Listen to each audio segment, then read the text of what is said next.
McCarter and Silver. McCarter, Republican incumbent, and Silver, the challenge Democrat of the Strong District following the 2020 census. Our format will be as follows. We'll have a 3-minute opening statement from both of our candidates, then we'll move into the question and answer portion of our program, where each candidate will have 1 minute to answer each of the questions, and then we'll have a 2-minute close from each of our candidates. Before we started, our two candidates drew to determine the first open and second open, and likewise to disclose, Kyle McCarter drew for the first open, and we invite him now to the podium for his 3-minute opening statement. Well, thank you for having this event tonight. I appreciate that. You know, it's since I went to Springfield, one of the themes of being there has been transparency and accountability. And I always say that, you know, when people are watching, we behave better. Our tone is always a little better. It's always a little nicer, always a little sweeter. And I think this is part of that openness and that transparency. It's letting the public know where we stand on issues and why we should be sent to represent you in Springfield. Just a little bit about myself very quickly. I've been married 28 years. I've got to my wife Victoria. I've got 2 boys. One is 21, one is 24. My younger one will graduate from Roberts University this year. And my older one was 24, was actually second, he was a first lieutenant in the Air Force and was deployed today. And so we're praying for him. You know, I'm in the manufacturing business, have been for about 20 years. And I complained so much, and my wife, she said, you've got to shut up and do something. So I ran for county board. Actually, I ran for county board in Wallace. I ran for St. Clair County Treasurer in Wallace. Then I ran for, I got appointed to county board and ran 3 times a year. And then I was appointed to the Senate and won my first term. You know, I literally crawled out from under a piece of machinery in my factory to step up and do this job.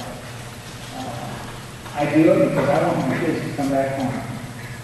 I want there to be jobs in this state so that my kids can come back home and live near me, and I can enjoy my grandkids. And really, the consequence of this election is whether we're going to spend 15 minutes going across town to see our kids and our grandkids, or 15 hours to go to another state. That's the truth of it. But for the last 10 years, the Democrats in charge, the Chicago Democrat machine, has ran the state in different places. Now, how do you get out of bankruptcy? You put people back to work. I know how to put people back to work. 25 families depend on me. They depend on me to make a profit. They depend on me to show up and make sure those paychecks are there. It's what I've done my whole life. I fought for workers' comp reform. I fought for unemployment insurance reform. I fought for openness, transparency, a forensic audit of all state government. And so, I promise to you that I'll continue to fight just as hard as I have for the last 4 years. If you'll send me that. Thank you. Thank you, Kyle McCarter, for your opening statement. Our next opening statement will come from Dan Schultz. Dan? Good evening. I am Dan Stover. I'm the Democratic candidate for the Illinois State Senate. And I'm no stranger to Marion County. It feels good to be here tonight. This has been my home for almost all of my life. I'm married, have 2 grown sons, both of them gainfully employed, thank goodness. And I've had somewhat of a political track record around the county. I've been on the Superior City Council for 2 terms. I'm currently on the Marion County Board. For about 26 years, I think it is, I've been on the county's Community Mental Health Board. And I guess my batting record is about 50-50. I have 1 son and I've lost some. I think I've lost some because I'm plain spoken and I'm outspoken. I think I've won some for the same reasons, too.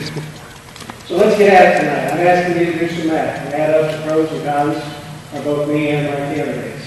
I don't think we should close Murray Center. I certainly don't think we should privatize it.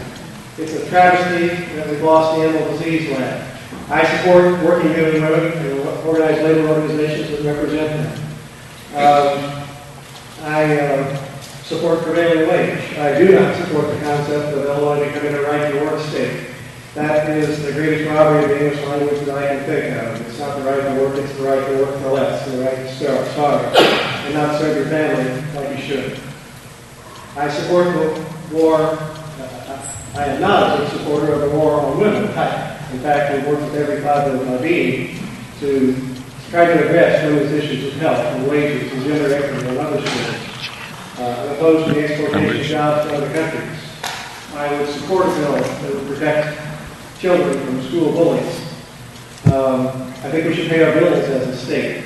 I think that our pensions should be protected, and we should go after the pension reforms without going after them with the mindset that, well, we just can't afford what the Constitution promises and what we've always been obliged to do but have rarely succeeded at doing. I have to take my opponent to task on his track record. He proposed 41 bills in the last session. 32 of them were substantive bills. The others were kind of fluff pieces, maybe the highway or something, that sort of thing. Of the 32 we proposed, only 2 of them were brought into law. One of them allows dentists to not wear their name tag in the office. The other one slows down highway construction projects. I don't think that's much of a success rate, because you count the 2 at 6%, and that 2 is not very impressive. So I need to tell you about myself. Again, I would support Murray Center, and I would do what I could to preserve state pensions and teacher pensions. And I think it's a travesty of attempting to close the Kansas Correctional Center. That's the one prison in the state that keeps all the other prisons safer. As we propose to reform pensions, I think the judges should be considered too. You know, they've been exempted from this reform process by most of the proposals because they don't want to upset the judges, because they're the ones that are going to have to look at what they're trying to do. We can do a lot better than that, folks. I recognize how much Springfield has hurt some people in this state and how much good it should do.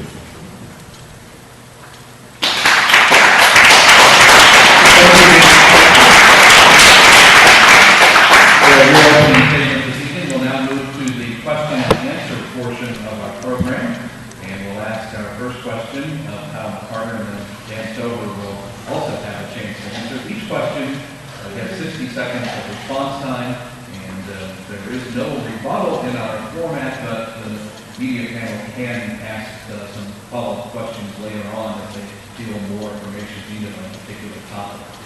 For our first question, that goes to Kyle McCarter first. We go to Lee Williams with the Marion County Office. Thank you, Bruce. I'd like to start by talking about the budget. A statement was released today by a former Federal Reserve Chairman who said that the Illinois budget is not fiscally sustainable. We were promised in 2011 that our increase in income taxes was temporary. With this statement and the task force report that's due us tomorrow, is that income tax increase actually temporary? Well, by law, part of that income tax is temporary, by law. But part of it doesn't go away for 15 years. And here's the problem with the tax increase. The problem is that the Democrats who voted for that, none of the Republicans voted for it. It was 1 week's pay from every person in this state. 1 week's pay. And it raised $7 billion, but it didn't fix the problem. When they took $7 billion, they owed $9 billion in past due bills. After they took it, they still owed $9 billion in past due bills. They continued their spending because the Democrats in charge don't understand anything about discipline spending. We don't have a revenue problem in this state. We have a spending problem. Thank you, Kyle McCarter. Dan Stover has the next answer to our question. My opponent has done a good job of trying to link me to the Democrats in Springfield, especially those in northern Illinois. I think anybody that knows me knows that I am about as independent as you can get, and that I am not linked to any kind of machine that can control me in any way. And I'm an unusual Democrat, I think. I, for example, have railed against the proposed 12% tax on gas and oil that would impact the Southern Illinois economy more than anyplace else in the state. It's one of the most ridiculous ideas I've ever heard of. Most of our wells down here do about 1 barrel a day. A 12% tax on that production will put that well out of business. Those producers will move to Indiana. We can't afford to do that. The governor, in this facility closures, has made big mistakes at Tams, at the Animal Disease Lab, at Murray Center. And I think he made a mistake that we need to try to reverse. So, yes, the question was about is the income tax increase going to be permanent? We don't exist in a vacuum. And there's a national economy to consider, a global economy, a state economy, and a local one. And I think that we are in such trouble that it might not go away as quickly as we want. Thank you, Dan. So, Dan, stay at the podium. You'll have the first answer to our next question from Dennis Rosenberger with the Salem Times-Common. Dennis? The selection of facilities for closure by the state has been a major topic of discussion locally this year, with the current facility for closure. The current process for closing state facilities seems to put all of the power in the governor's hands. How do you think the state should handle the process for deciding which facilities should be closed during tough financial times? I disagree with the notion that the governor should have all the say in this. I would try to increase the role of some commission like COPA and have more legislative input into it. And Murray Center is just simply a travesty of not only justice but humanity. The people there are far too medically frail and behaviorally challenged to survive the kinds of community institutions that are proposed for them. And so we can do better there. Thank you very much, Dan Silva. McCarter has the next answer to the question. Well, I too would like to believe that the executive branch could be responsible and make good decisions, but in this case, Governor Quinn has not been responsible. Therefore, I would vote to throw that back to the legislature to confirm his proposals. Because I disagree that Murray should be closed. I believe we're putting at risk some very, very vulnerable and frail people. And the governor said this wasn't about money when he announced it at his budget address. That's not being forthright with the truth. And if the legislature has to take charge over an irresponsible governor, and veto his closures, that's okay with me. So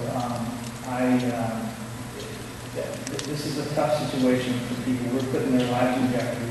We're putting the economy of the whole city in jeopardy. And we've got to make some tough choices to save it. Thank you, Kyle McCarter.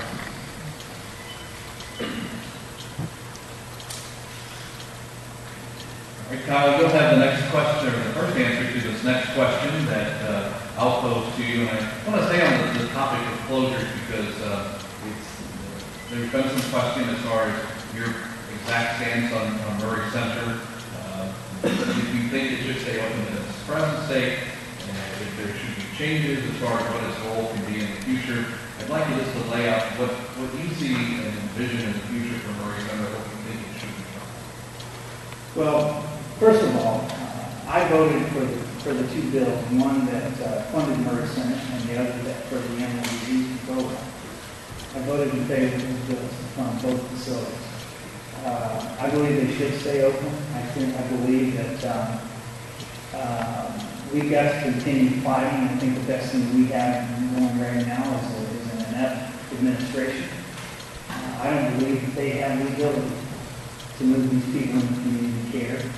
You know what really I saw as disingenuous was when at the COPA hearings we had people come forward, took themselves forward in the wheelchair, grabbed the microphone and said, allow our brothers to live in the community with us. You know, the problem was the folks at Murray Center couldn't do that.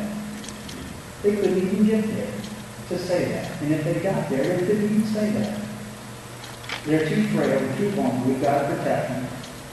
And I'll continue to do everything that I can to vote for their funding and to defend them and make sure that their lives not put in jeopardy. Thank you, Kyle McCarter. Response from Dan Silva. One thing I wanted to say last time is I think that instead of some of these facility closures, we could operate this thing a lot better if we had more across-the-board cuts and not targeting of institutions and communities with the, I think, political motivations that are behind them sometimes. Having said that, and also, by the way, I believe we could cut back somewhat and take it through attrition. Having said that, I got to tell you, I went back and went over the transcripts of the council hearing, and Senator McCarter's comments were not comments of support for Murray Center, but he prattled on and on and on about the merits of privatizing Murray Center. Repeatedly, that was his primary theme. So if you want to know who supports Murray Center and who's been there supporting it all along, I think you might want to ask the Murray Parents Association. You might want to ask the Friends of Murray Center, who know that I would be in their corner. Thank you, Dan Silver. Dan, you'll have the first answer to the next question, and it comes from Lee Williams of the Marion County Association. Thank you, Bruce. In every campaign, we talk a lot about reforms in many different areas, pension reform, workers' compensation reform. Of all these subjects that come up, what are the priorities to get Illinois back to the place where we are fiscally responsible? Again, let's not forget there's a global economy, a national economy, a state economy, and a local economy that works on us in this district. And we're going to have to rely on people at a much higher pay grade than ours to do some heavy lifting before this thing goes away and is resolved. But in terms of the reform that you want to know what I am about, let me tell you once again, the whole subject of teacher pension reform and other state worker reform just aggravates the daylights out of me. For decades, on both sides of the aisle, both parties, they have robbed and stolen the pension funds of this state. They've balanced the budget of this state using stolen pension funds, and taxpayers were made happy by that because the taxes didn't go up. They failed to do the responsible thing, and now we find ourselves with a pension system that is insolvent. It's not the high cost of teacher pensions, it's the highway robbery of the legislatures of the past. And I got to tell you, the recent past also. Thank you very much, Dan Silver. Hal McCarter has the next answer to the question.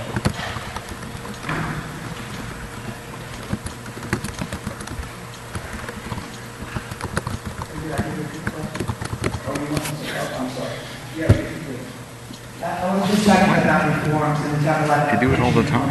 Compensation reform, and what does it be a priority? Well, they've both been a priority to me because I put a detailed plan out to reform both.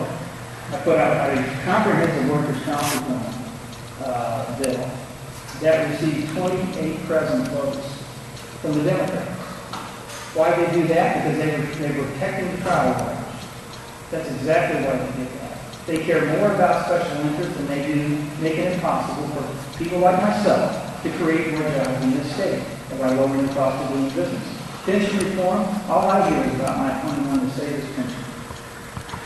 You know, it is true. It is exactly right that the legislators have passed have made promises they can't keep, and they balance budgets with these people's pensions. It's wrong. But the truth is, in 2017, the checks are not going to come. The system's going to be bankrupt. Now, a modified pension is a lot better than a bankrupt pension. And that's why I put forth a bill that applies to all 5 systems. Judges included, takes away pensions from legislators. And I'm going to go just a little longer because I'm going to take the time that Mr. Silver took in the last answer. It applies to all 5 systems. Takes away pensions from legislators in the future, frees them where they're at, and it saves $150 billion and saves the system. If we don't do something now, we're going to be in real trouble. Thank you, Kyle McCarter. Now we have the first answer to the next question. That comes from Dennis Rosenberger with the Salem Times. With the previous 2 Illinois governors, one from each party, currently serving prison sentences, what does the state need to do to rehabilitate things when it comes to political corruption and regaining public trust? 2 words: forensic audit. And here's the argument against forensic audit, which I sponsored that bill the first year I was there. When I got into the committee, they said, "But Senator McCarter, we might have to bring an attorney to the audit." Well, you know what? If you think you have to bring an attorney to the audit, you need the audit worse than anybody. And you know what? We could save billions and billions of dollars with a forensic audit. And we would be putting bureaucrats on notice that, listen, we can't get away with stealing a little money here and a little money there.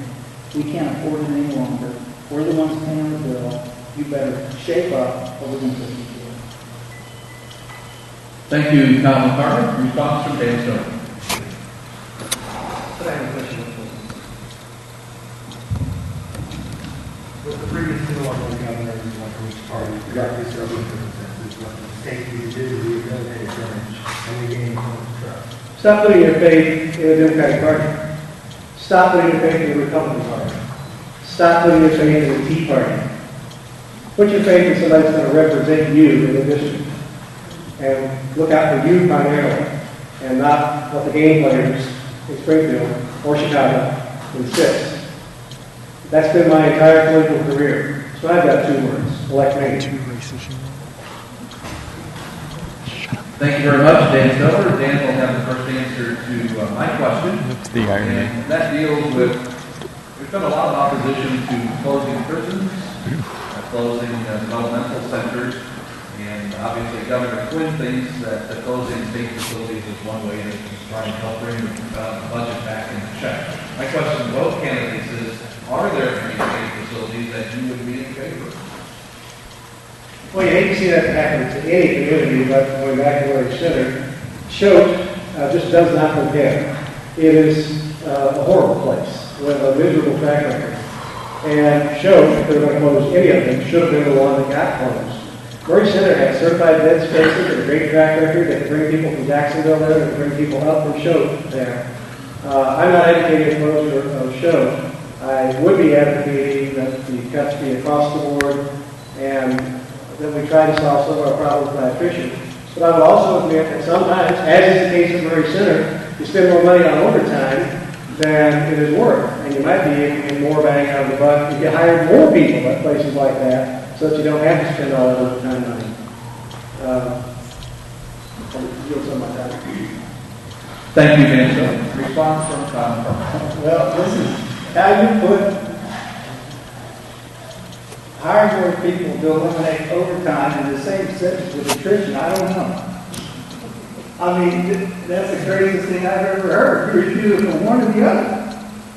Now, every time Mr. Silver's talking about attrition is solving the problem to keep these facilities open, I've said hire more people because we have $50 million in overtime. Anyone that runs a business understands. If you got that much overtime, you hire more people. That's exactly what we should have done. It would have been safer for our corrections officers. It would have made the public risk less. It would have made us safer. And we would have cut the budget. I propose over $139 million in savings in corrections. And one of the biggest things is by hiring more people. Thank you very much, Kyle McCarter. Kyle will have the first answer to the next question, and it comes from Lee Williams of the Marion County Representative. We reached out to our leaders and asked them to submit a question. A lot of them were about the disparity between northern and southern Illinois. One reader in particular asked, as senators, you have many counties and many constituents looking to you for answers. How will you put some of your focus on Marion County, and how can you help Marion County specifically? Well, I think the biggest thing you can do for Marion County immediately is protect North Center. I think that's where the economic, if we lose, if Murray closes, it will be a devastating economic impact on this community.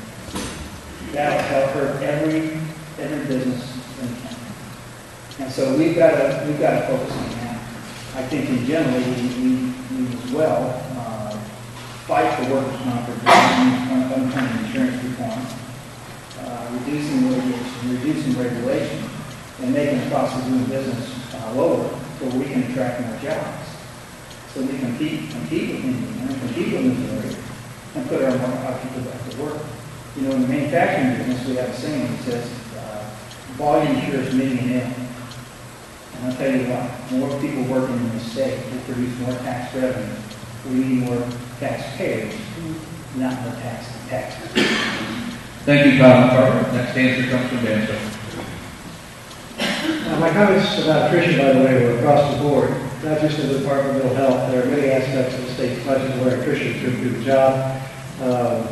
I too support Merced, and I recognize they're understaffed. It's not just a money problem there, it's a quality of care problem as well. The question, though, is more about Northern Illinois versus Southern Illinois, and so I wanted to address that. We do have an upstate, downstate divide, but it's even more complicated than that. It's Chicago and Cook County, and then it's the collar counties that surround Chicago, which are the real sources of wealth and affluence in our state.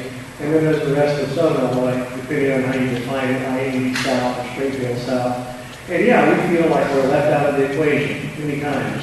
And that's because we get outnumbered by millions, literally.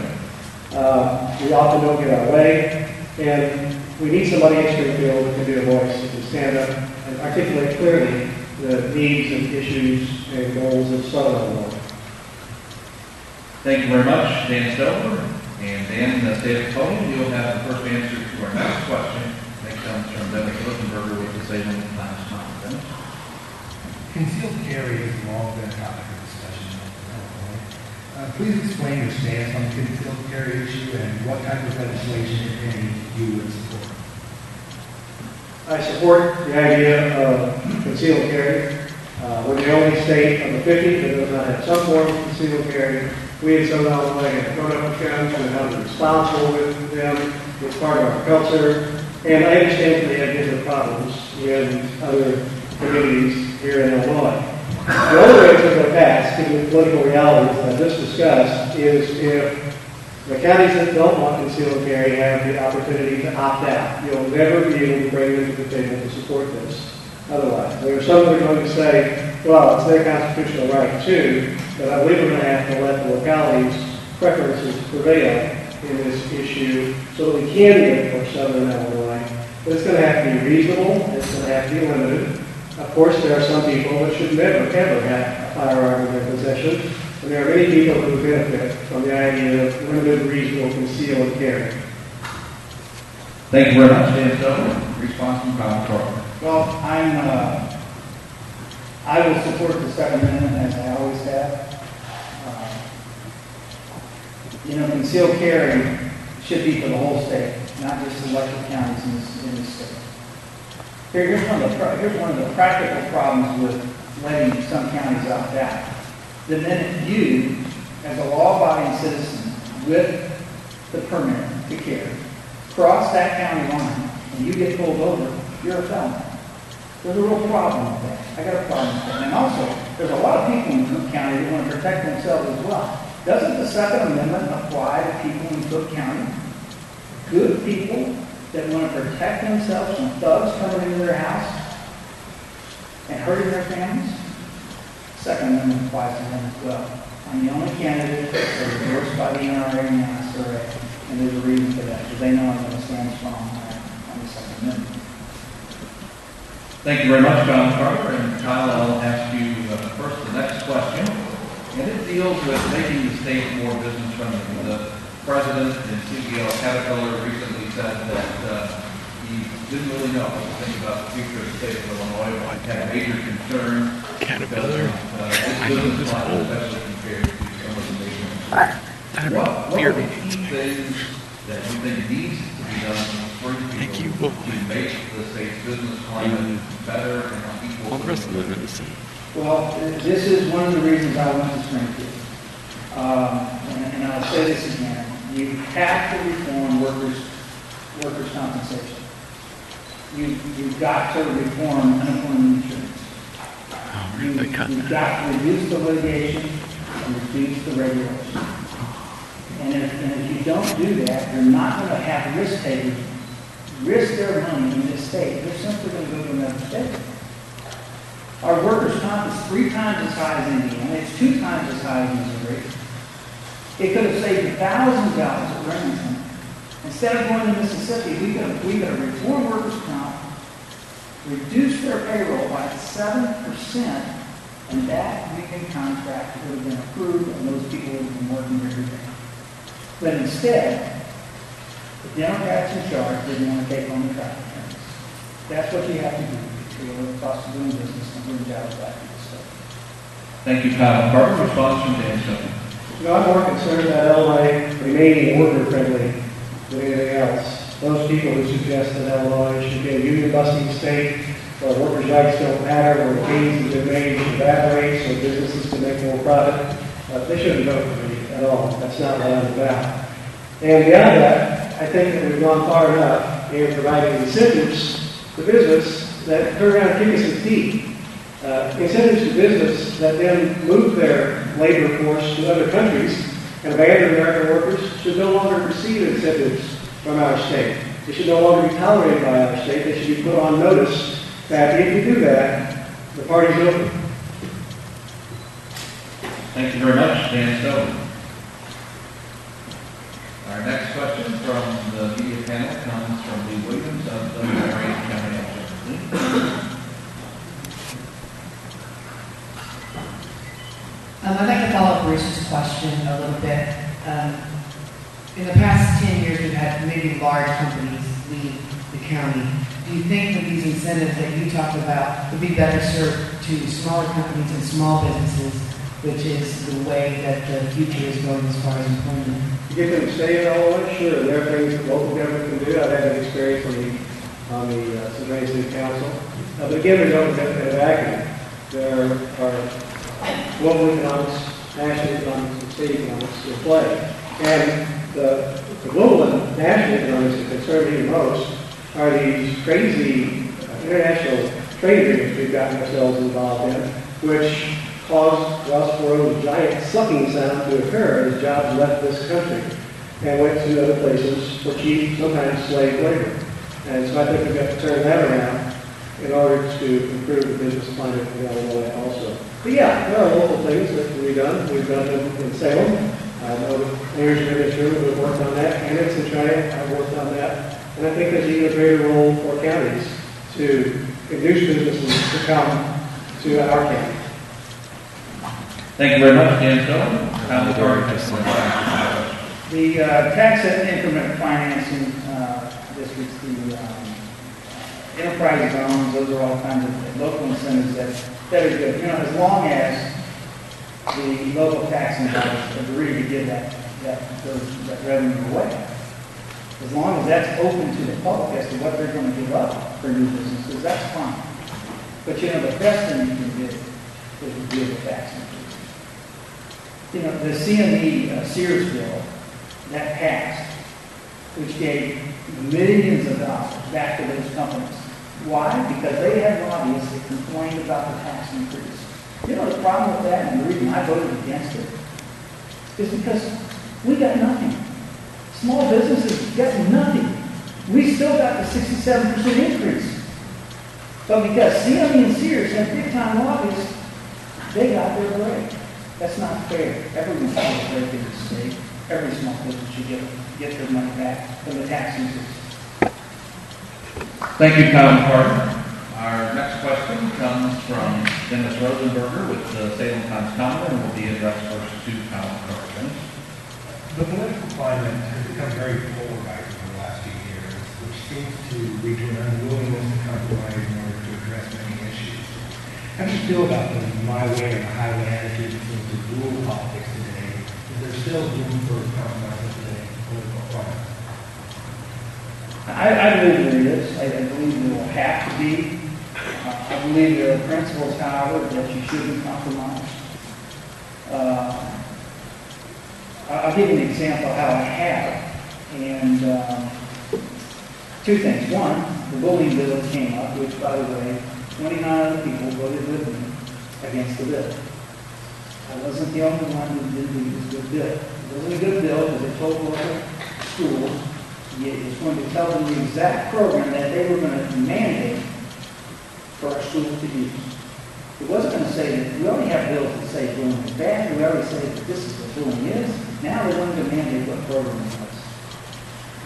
And you know, all I ask for is an opt-out for parents to say, if your parents disapprove of that and they don't want your kids in that, I said, provide an opt-out. They refused. I told them, I said, I'm going to pass this bill. if you will agree to be on that. They refuse. There are times to compromise, there are times to work with people, and that's what I do. Thank you, Colin McCarter. Next response from Dan Stover. The problem in Springfield is, you're correctly describing it, one of two polarized parties. I think that I represent more of the mainstream and middle. I believe that my opponent is far to the right of the middle and would represent fewer people. Beyond that, well, my opponent has taken some shots at the Democrats tonight. I have to say that it's the Republicans that have been obstructionists in the last few years, who have insisted on conditions before they would come to the table to compromise.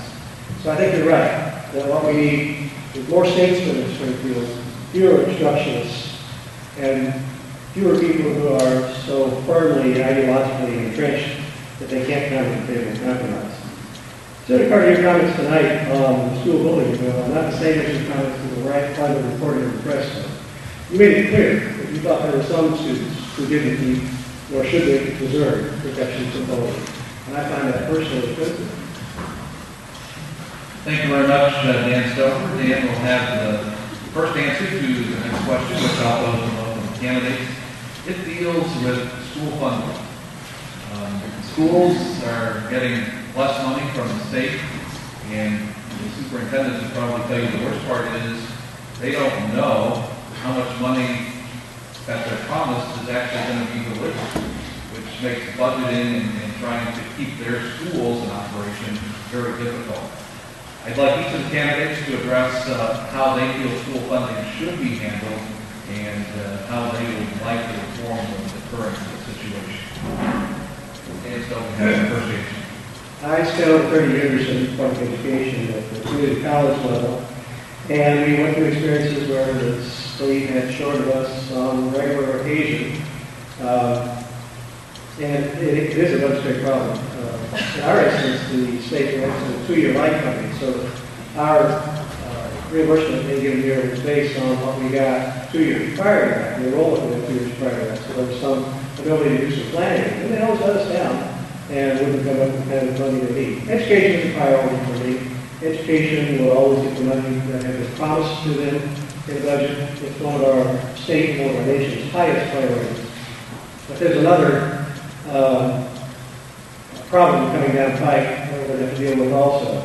In the pension reforms that are being discussed, I can guarantee you that the legislature is going to try to drop some of their responsibility and pass that burden on the local school districts and have them pay the matching share, if at all possible, in part or in total, of whatever compromise is reached. And I think the teachers are going to wind up taking on the chair again if that happens. Thank you very much, Dan Stover. Response from Colin McCarter. Well, education's been cut for the last 2 years. The state general aid has been discounted for 2 years straight now. Here's the problem in Springfield. If you would go back to the 2008 budget and say to teachers and say to education, we're going to give you the same money we gave you in 2008, they would be elated. Why is that? Why is that? Because we don't have our priorities right and how we spend them. Because between 2008 and 12, we spent $5 billion more. Now, you're saying you're willing to go back to 2008, these people would be happy. Yeah, Murray Center would be happy. Educators would be happy. These people have misspent our money. They have not prioritized. They cut education when they didn't need to. They cut human services when they didn't need to. They have not prioritized their spending correctly. And we've got to hold them accountable for that. Thank you, Colin McCarter. Next question comes from Lee Williams, Chairman of the Murray County Observer, and we'll go first to Colin McCarter. It was proposed earlier this year that perhaps consolidation into county-wide schools was the answer. Is consolidation something you see in the future in Illinois? I think forced consolidation is wrong. I think, to give you an example, St. Clair County, you suggested that St. Clair County consolidate their schools. There's some folks that just wouldn't want to be with these same schools. They wouldn't want to have anything to do with their track records. That would be wrong. Now, I think there are schools that are consolidating now because of the fact is they need to come together and make this work. They need to put a fiscal plan together that works, and in time, and sometimes they will provide more for the kids in doing so. Now, mascots are hard to kill, you know that. Some of the hardest. But you know what? In tough times, I think we'll come together. I don't think we need to dictate or mandate that schools come today to consolidate. I think it can be a good thing. I think the people need to say that it's the right time. Thank you, Tom McCarter. Response from Dan Silver. Consolidation is generally not a good idea. The principal numbers on that in the state found that it doesn't yield nearly the kind of savings they would hope. On some occasions, there are some school boards who take it upon themselves to see the wisdom in that and pursue it themselves. And there are other more creative things that you can do too. There are many instances at college where college stepped in and provided assistance to schools, and it was kind of a uniting effort for them. And so there are times when schools could share programs and share efforts from the community colleges and the like, but unless a locality wants to consolidate, I don't think the government forcing you to do that is a very good idea at all. Thank you, Dan Silver. Dan will have the first answer to the next question, which comes from Dennis Rosenberg with the Salem Times. Many vendors that provide services to the state are currently awaiting payment for those services rendered. What does the state need to do to ensure that those who do work for the state receive the money they deserve and need to continue operating? Well, they don't work as employees, they work as vendors who supply either goods and materials or they supply services. And everything I've ever written has said it's a sad situation here in Illinois when the biggest deadbeat in the state is the state. This state doesn't pay its bills and it's put far too many businesses out of business by its irresponsibility. I'm tired of that, and I think it's time for the two sides to come together as statesmen and compromise. But you know what? They have always been blackmailed or held back by, in this instance, my opponent's party, who would always condition that with, okay, we will pay the bills, but only if you agree with all of our other ideas that we will attach to that. And that's not fair. So how do you pay the bills? It's going to take a massive bond issue. And it's going to have to be paid off over a long period of time. They just don't have the funds in-house to do that. And they're going to have to figure out how long they're going to have to amortize that and be more fiscally responsible there along the way. You can't just draw it out of thin air. It's going to have to be borrowed, and then we're going to have to be responsible and pay it back on time and in as short a time period as possible. Thank you, Dan Silver. Tom McCarter has the next. So how can you be an obstructionist when the Democrats control both the House and the Senate? How do you do that? It's impossible. It is impossible. I don't know, you know, the Democratic Party's got to step up and lead before all our kids leave the state. And to say the answer is to bond, to borrow more money and make you pay it back as taxpayers, that's ridiculous. That is completely ridiculous. You want to pay it back? You want to sign the note? Well, put a petition together and say you want us to borrow more money. I doubt you're going to do that. It's ridiculous. We have to control our spending. This is a spending problem, not a revenue problem when you're talking about more taxes and more burden on the taxpayers. Thank you, Kyle McCarter, and I'll do a follow-up question. And it seems that there's been lots of talk about the need to cut. But the question is, give some examples of what the sizable, not small programs, or something that's $100,000 or something, but something that's sizable that you think is a waste of money you'd like to get rid of and state government. Well, I think let's take Medicaid. The Medicaid doesn't need cuts; it needs reforms. The state was challenged to put forward $2.7 billion in Medicaid reforms. They only put forward 1.3. They put forward a cigarette tax instead. They cut providers by another 4%, and they used an accounting gimmick to make up another $300 million. I put on the table 2.8 in reforms that other states have already put in place. Not us. Simply holding people accountable. You know, if you care for the poor, you hold them accountable, just like you would your own kids. And I think if we care for the poor, we'll hold them accountable, and we'll say, if you deserve to be on the program, we want you on the program. If you don't qualify, we want you off. Because people work too hard to pay for that. Thank you, Tom McCarter. Dan Stover has the message. Well, on the idea of it being a spending problem, there's some truth in that, but the question of paying back our existing debt is not a spending problem, it's a spent problem. The money has already been spent. It is owed, it should be paid. The only honorable thing to do is pay your bills. You folks pay your bills. Why shouldn't the state of Illinois have to pay its bills too? And so the money has been spent. I know of no other way out of this but to borrow and insist that those borrowers then remain responsible. Examples of how we can cut and save some sizable money. This is not a very sexy or entertaining answer for you, but you know our Illinois engineering standards are just at the pinnacle of quality. And when you build roads, it doesn't always have to be the Taj Mahal that you build. For example, in Clinton County this past summer, there was a drainage ditch that cost $570,000. Yes, we need to wait and see if we're going to have to save more money on Medicaid. And yes, there are other things we can do. Example, the Illinois State Police at the Du Bois State Fair and the Springfield State Fair. This is an overtime giveaway for no reason whatsoever. It's a little perk that goes with the job. Don't you think that it's time that we stop doing that? The place does not need to be crawling with Illinois State Police officers just because we're having a state fair, just because some politician has decided that they should get more overtime money. Thank you, Dan Stover. Dan will have the first answer to the next question from Lee Williams of Sonora County. Lee. I looked up some statistics today on poverty, and according to the Illinois Milk and Hunger program, 1 out of every 4 households with children struggle just to feed their family.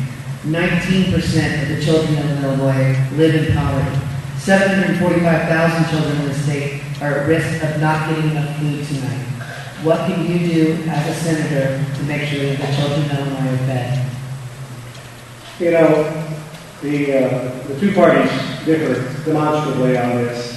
And I think that it's my side of the equation that has always tried to look out for making sure that children are fed and adequately housed and that they have some kind of quality of life. It is an abomination to the degree to which we have experienced poverty here in our own district and in my hometown in particular. Centralia looks like hell. It is suffering. Every third house is now vacant. The foreclosure list is extravagant, and the jobs are not coming. They've been sucked away to other countries. We've got to do something to bring jobs back to this district, to this state, and to this nation. And I think that means not sending them to foreign countries any longer. But you're never going to find me trying to take the food out of children's mouths just to save a buck. Some of the programs that have been put in place in this state are essential to a quality of life in this state, and I would support it. Thank you, Dan Stover. Kyle McCarter has the next thing. It's real simple. Give families more opportunities to go to work. Say no to the trial lawyers and the special interest in this state. Have enough courage to do that so you can compete with Indiana and Missouri. And you can put people back to work. Why would you put them on welfare if you thought you could put them to work? It's much more respectful. And if you really care for them, make the tough decisions to lower the cost of doing business in this state. I mean, you've got to do it, because if you don't, the risk takers are going to go elsewhere. And our kids are going to go elsewhere. The best thing you can do for them is give them more opportunity by doing away with special interest again. Thank you, Kyle McCarter. And we've run out of time for the question and answer portion of our program this evening. We'll now move to our 2-minute close. And at the beginning of the program, as I mentioned before the opens, we need to determine who went in which order. And our first 2-minute closing statement will come from Dan Stover. Okay?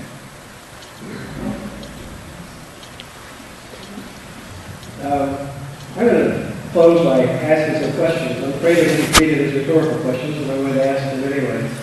I'm going to ask my opponent, specifically, why did you vote no on the bill to stop school bullying? Why have you had your work that it's your business in Asia? Why require more hearings on protected highway corridors after the state has invested in a project? Would Route 50 impact your business, or Route 158 impact your neighborhood? Why have you worked so hard to privatize Murray Center rather than save it? Why do you insist on violating the Illinois Constitution, which you swore to uphold on pensions? Why do you attack workers, quality jobs, and benefits? Why have you not insisted that Illinois pay its bills and focused only on the conditions that you would impose before payment? And why would you promote your 5-point plans and 9-point plans and all the plans that you have suggested you put together tonight when no one in Springfield listens to them? I gave you some of the statistics on your track record, but here's another statistic. Of the 32 substantive bills that you passed, only 5 of those came out of committee. Only 2 of those were passed. Well, I would hope that we would all be successful in this state. But sometimes we need to step back and realize what it is to be successful. Emerson tells us that success comes in this fashion: to laugh often and much, to win the respect of intelligent people and the affection of children, to earn the appreciation of honest critics and endure the betrayal of false friends, to appreciate family, to find the best in others, to leave the world a bit better, whether by a healthy child, a garden patch, or a redeeming social condition, to know that even one life has breathed easier because you've lived. This is good succeeding. Thank you, Dan Stover. Closing 2-minute statement now from Kyle McCarter. Well, I appreciate the questions, and I'll give you a few answers. First, on the record. Here's what happened to those substantive bills. They never got out of the committee. In fact, they never got to a committee. On voter ID, on drug testing for link calls, on photo IDs on link calls, workers' compensation reform, unemployment insurance reform, 5 bills. Never got a committee hearing. Now, is that democracy? That was your party. Now, you talk about obstructionists. There you go. I put forth substantive bills on things that would change in our life. It's not my fault that the Democratic Party refused to hear it. You want to change that? Change the control of the Senate. Regarding Asia, I've never responded to this. I'm so glad you did today. You know, my opponent's always talking about wanting to go back to work. I've got a job for him in my factory. I know you can drive a truck, maybe you can drive a forklift. Maybe you can help assemble this product that replaced this product from China. You ever heard of knocking off China? Taking a Chinese good and making it in America? 15,000 will go out by the end of the year to the United Nations. Emergency respiratory gear. Made in America, made in Illinois, made in Lebanon. If you'd like a job, send me an application.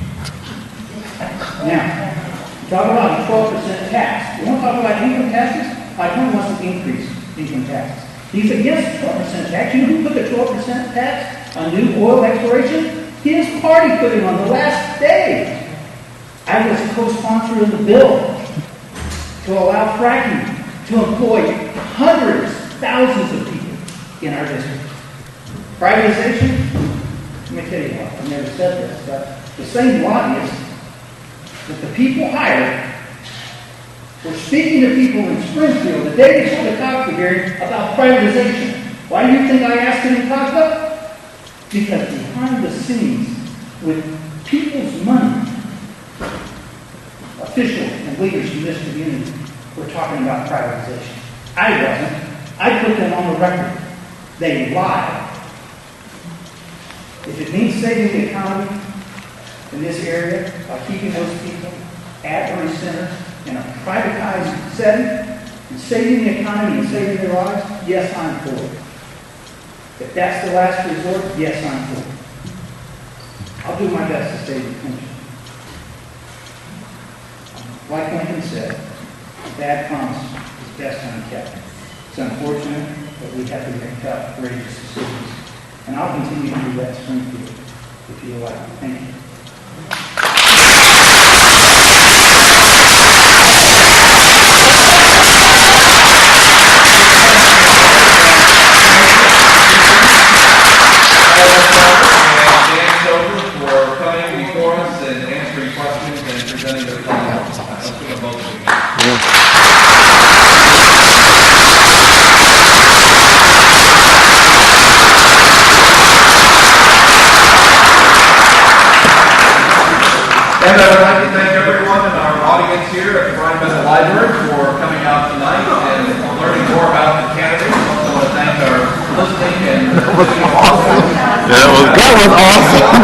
they left the rest. Oh man. Woo! That was pretty cool.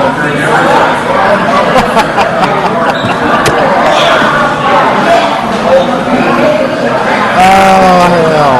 I don't know how I'm gonna write this now. I really don't. Those two at the end.